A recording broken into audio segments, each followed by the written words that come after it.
And I'd like to thank the organizers, session chairs, and for providing me this opportunity to present my work. Um, and also, I'd like to thank all the speakers for wonderful presentations. So today I'll be talking about a model which tries to unify these different disparate regimes in the rheological curve for a non-Brownian suspensions. Um, and Before that, suspensions are basically materials formed when we have a bunch of particles suspended in a fluid medium, and then that there are plenty of examples. Like in nature we have mud, river silt, uh, milk, and human blood. There are some natural examples, and suspensions are very find a bunch of applications in industry, like this coal slurry, metal patch in solar cell printing, concrete, biomass slurries, and paints and smoothies. So it's uh, essential to basically learn about and understand what basic principles govern the rheology of these suspensions, so that we can predict and control their flow in various applications. So as a result of which there has been a tremendous interest in the field, and among the various parameters which control the rheology of suspensions, the volume fraction, which is the fraction of particle volume compared to the total volume, seems to be most obvious parameter, and as a result it has been studied quite a lot. So if you look at the viscosity versus the volume fraction, and if we also plot the minimum gap distance between the particles on a graph like this, you can imagine as the volume fraction increases, the average minimum gap between the particles decreases, and at some um, fraction, which is also known as random closing fraction, it becomes zero, and this is the maximum volume fraction that can be achieved. Uh, uh, then we can also look at how the viscosity varies. So in the very dilute shear limit, Einstein came up with this nice linear relationship between the viscosity and the volume fraction, which tells us that in the dilute regime, viscosity increases linearly. And since the particles are well separated, this formula could be derived by ignoring the interparticle interactions. But if we move to a semi-dilute regime, then these interactions start becoming important. And Batchelor and Green, in this classical paper, they corrected and improved Einstein's formula by adding this extra term. And now we can predict the viscosity at a uh, higher volume fraction. But as we go to even higher volume fractions, the particles become very close, and the many body interactions and interparticle interactions become very important. So theoretical analysis is difficult, but people have um, uh, come up with these empirical formulas to model this behavior, and surprisingly, as you can see from this formula, this viscosity diverges at a maximum volume fraction which is smaller than this random closing fraction, and the reason becomes apparent if you look at this minimum distance. So the minimum distance here becomes so small that the short range interactions between the particles, they start playing a determining role, and in some cases the particles can even touch each other, and that can lead to various constraints on the particle motions, which is depicted very nicely with these gear like diagrams. So so short range interactions become important, and also these contacts become important.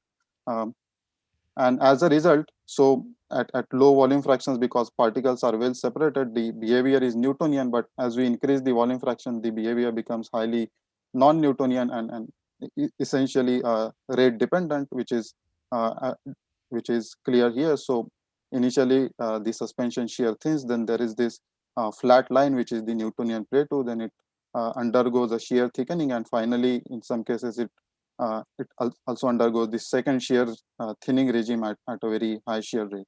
So the same data can be also represented on a stress versus shear rate plot, where all these regimes become clear by just looking at the slope. So at low shear rates, the slope is less than 1, so it is shear thinning, and so on. So since this is well known behavior, and it has been known for like a few decades now, there are a lot of explanations for these different regimes. So the initial shear thinning, there is an explanation based on the attractive repulsive DLVF forces, or adhesion and friction, and also there are some explanations based on ordering in the suspensions. There is some correlation between the ordering and this initial shear thinning, and recently there is this nice explanation uh, relies on the fact that the fluid in the interstitial gaps might be shear thinning, and it can give rise to the shear thinning. But when we come to this Newtonian plateau, there are uh, uh, to the best of my knowledge, there are no explanations for this, and it still eludes us, like why we get this flat line after the initial shear thinning. And then shear thickening, when it comes to shear thickening, also this has been known for a long time, and we are now like starting to understand it better, why it happens. But some earlier explanations that it included order disorder transition and hydroclustering due to lubrication interactions. But recently, the most popular theory is based on these constraint activation due to increasing stress, and the most popular constraint is this friction, and it was uh, presented by Murray, Professor Mortarden, Professor Morris, and co-workers in this nice JOR study in 2014. So I just feel like sad because at that time I was an undergraduate. I was just starting undergraduate, and I couldn't read it in real time. But I find this study very fascinating. And then again, when we come to even higher shear rates, first there is like lack of experimental data in this regime, and the experiments that go to such a high shear rates, some of them they report a second shear thinning regime, and also again various explanations have been given for this regime, but most of these are kind of a qualitative explanations, and they cannot um, reproduce they cannot reproduce this second shear thinning quantitatively. So as you can see, there are this literature survey um, gives us to various questions which I have reported here. So can we try to come up with a model which can unify all these regimes and give a in a nice single framework, and so that we can have these regimes and the various transitions from one to another, and what might be the reason behind this intermediate Newtonian plateau and the second shear thinning. So the idea is simple. So as the shear rate or shear stress increases, the particles they come closer and closer together, and as they come closer, there are these different force interactions that get activated, and as a result, we see this nice transition from one regime to another. So let's first look at what. Let's just zoom in this interparticle gap and see and try to understand what's happening. So if we zoom in, then the particles are usual. Even the smooth particles, they are usually have small roughnesses and irregularities on their surfaces, which are which are represent here with these hemispheres. So in a shear flow, these particles are translating as well as rotating, and because of that, the first obvious interaction is the hydrodynamic or lubrication interaction, which scales inversely as this interparticle gap. And then other interactions, we can look at this parameter lambda, which is a dimensionless interparticle gap based on the asperity size HR. And because of that, there can be normal as well as tangential forces on the particles, and this can be the friction and the forces can be nicely represented on the Strybeck curve, which is very popular for lubricated friction. So let's just see first the interaction when the interparticle gap is smaller, very small compared to the radius, but large compared to these irregularities. So in that case, we have hydrodynamic lubrication, and the particles are kind of well separated. So in this regime, DLVO forces are important. Then as the particles come even closer and the interparticle gap is comparable to the roughness, then there is this partial EHL regime where there might be partial contacts, and the normal force suddenly increases, as well as there is a sudden rise in the friction, and finally the particles can come into direct contact when the aspirate is deformed, and this interparticle distance becomes smaller than the roughness, and this is called boundary lubrication regime, and this is where friction is active, and DEM like and various contact forces are also present. So because of this, there can be torques on the particles as well. So moving forward in this model, we try to model these various interactions based on the interparticle distance, and simulate them in a Stokes regime, so that we can ignore inertia. So yeah, lubrication forces, we use the resistance formulation, but I'm not given the detail to save time. Then the attractive and repulsive forces of the DLVO origin, they have this nice well established expressions, and these are active when the particles are well separated, or when lambda is high enough.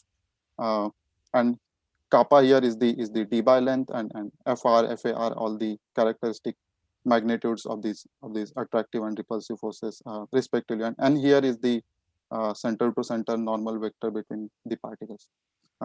Then as I mentioned, as they come even closer, when the lambda is between 1 and 2, the particles are not exactly touching, but they are very, very close, and we hypothesize that there is this again extra stress scale, extra force scale, which is due to the non-DLVO interactions, and its magnitude is given with FND, and it tries to prevent the particles from coming into contact. It can also be imagined like a steric repulsion, and finally, if the force is high enough, the particles, they come into contact due to this deformation of the asperity, and we can model the normal and tangential forces using Hertz law and a spring, and also we have Coulomb's law for the friction, and friction gets activated. And this in this recent study by Chate et al. In soft matter, they measured this friction, and they found out that the coefficient of friction, it decreases. So when the asperities are deformed by a small amount, the contact is in elastic regime, and we have a high coefficient of friction. But as the asperities deform more, they go to plastic region, and the coefficient of friction decreases like this. We can fit this data by using this log type of relationship here, and I'll be using this relationship as a model for friction in this framework. Um, so these are simulation parameters, and I report mostly the viscosity, and other details on for the algorithm and the method can be found in our previous publications. So yeah, moving forward, so going on to results. So as you can see here, I compare the simulation results with this experimental study by Chate et al. Because we used the force measurements and coefficient of friction from from their measurements. So as you can see, the matching with the experimental data is very nice, and we also get the continuous shear thickening at low shear rates, the continuous shear thickening at low volume fractions, and discontinuous shear thickening at high volume fractions, then shear thinning, the Newtonian Plateau, and then finally the second shear thinning regime as well. So to explain how we get these different transitions, we need to look at the um, probability function for the average of this interparticle length, lambda, and various contributions to the viscosity, like from the hydrodynamic interactions, from the contact interactions and non-contact interactions, which are the DLVO and non-DLVO forces. So initially at low shear rates, the most of the particles are well separated, and we have the DLVO forces which are dominant. So you can imagine them to be particles with a higher apparent radius, and as we increase the shear rate, they come closer, and as a result, their apparent radius decreases. So you can imagine it as to so as we increase the shear rate, you can imagine there is this apparent decrease in the volume fraction, and as a result we get this initial shear thinning. And as we then increase the shear rate further, the particle come very close to each other, such that the non-DLVO forces are now increase the shear rate. You can imagine there is this apparent volume fraction, and sorry, I hear there is an echo. Okay, I'll go ahead. So this kind of acts as a barrier to prevent these contacts, and it delays the shear thickening, so we get this nice Newtonian plateau, um, as shown here. And then finally, as the stress or shear rate increases further, this barrier is broken and particles come into direct contact, and there is this sudden activation of friction, and as a result there is this jump in the viscosity, and we get this shear thickening. But as we increase the shear rate again further, the asperities deform, and they go into plastic region, so that the coefficient of friction decreases, and that finally gives us this second shear thinning. So this is a nice summary of which interactions are dominant in which regime, and how the transition from one to the other gives this nice complicated rheology. So since we can basically uh, change various force interaction magnitudes and Debye length and coefficient of friction, we can also reproduce various other rheological curves. So in some cases this Newtonian plateau is very narrow, or in some cases this second shear thinning is not present, and that can also be easily modeled in this framework. So since the DLVO interactions, they govern this initial shear thinning, we can change the order and magnitude of this initial shear thinning by carefully changing the magnitude of the attractive forces, or the Debye length.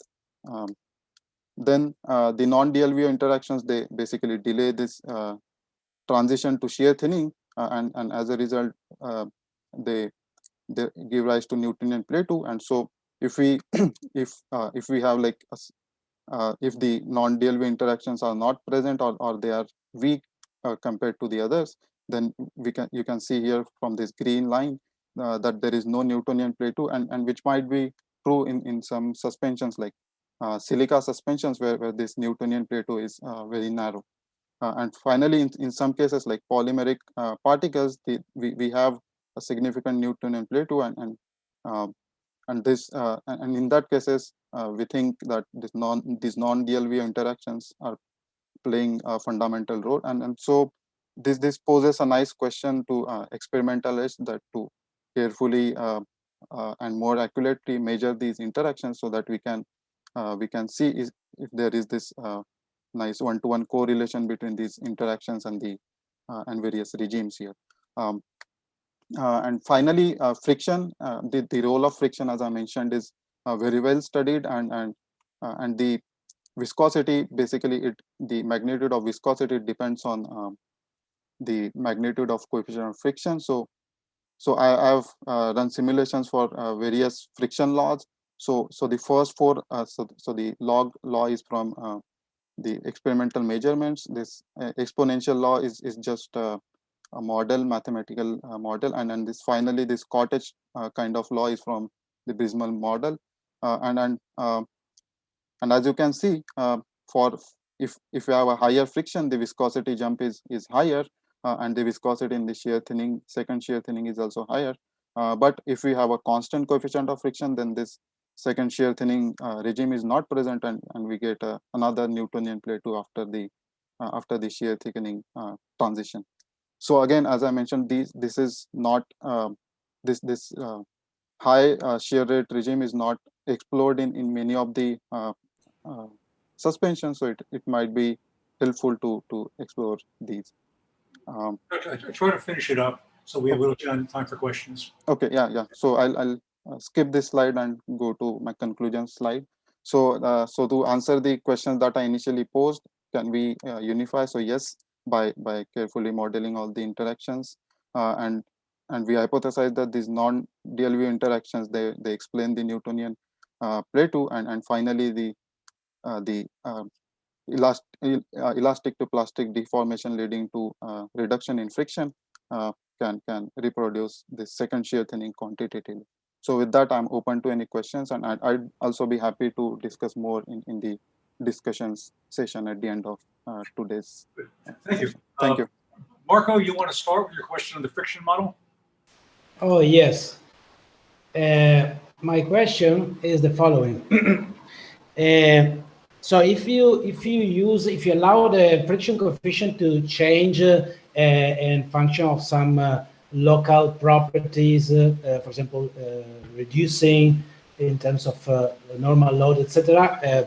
Can you hear me? Yes, I can hear. Okay. You will have this reduction in the viscosity. This is actually the model was suggested by Lowbury, I think, in 2000. Right. Yeah. My main question is the following. So, if you take this model of Breezer, this plastic deformation, where the friction coefficient decrease as increasing of the load, how does this model fits into the Strebeck curve that you mentioned earlier in your slide? Because the Strebeck curves depends on the Sommerfeld number, which is inversely proportional to the load. So therefore, the friction coefficient decrease inversely proportional to the 1/n, where in the model of Breezer is decreasing with n. So how these two pictures fits into each other? Right. So in most of the Strebeck curves, so all these Strebeck curves that I studied, they just report a high coefficient of friction when the contacts come into boundary layer. But in those studies, I couldn't find that they go to higher normal loads and see what happens to the coefficient of friction. So I think it is consistent, right? The normal load is in the denominator. So as you increase the normal load, the coefficient of friction decreases. Yeah, but in the boundary lubrication regime, it increasing the Sommerfeld number, which means and depends also on the sliding velocity, not only on the normal. So I'm just. I think so. Here, if you here if you look, if we increase the normal load, the Sommerfeld number would also decrease, right? So it is consistent. So as you go from right to left on the on x-axis, the normal load is increasing. So from 1 to 0, even in the boundary lubrication, the normal load is increasing. Yeah, but here you're increasing the friction coefficient. So this red line is the normal load. So as you can see, it is increasing. So it is consistent. But most of the studies for Strebeck curve, they finish here and they don't probe what happens. Okay, so you are saying that the black line is your friction coefficient. Right. Yeah. And so this the black line is dropping down. Right. Yeah. As a function of the Sommerfeld number. This is something I'm not sure whether this has ever been reported. Yeah, it's not reported. I couldn't find it in the Strebeck curve literature, but I think from the experimental measurements of Chattet, and you can, for the particles that we see in these suspension studies, it might be true for these particles. Yeah, I think we need to move on because there's an hour talk coming up. There's a few more questions in the chat, and Shah, maybe you can get to them and answer them offline. Right. Yeah. Sure. Thank you very much. Thanks to the three speakers, and this session is now over.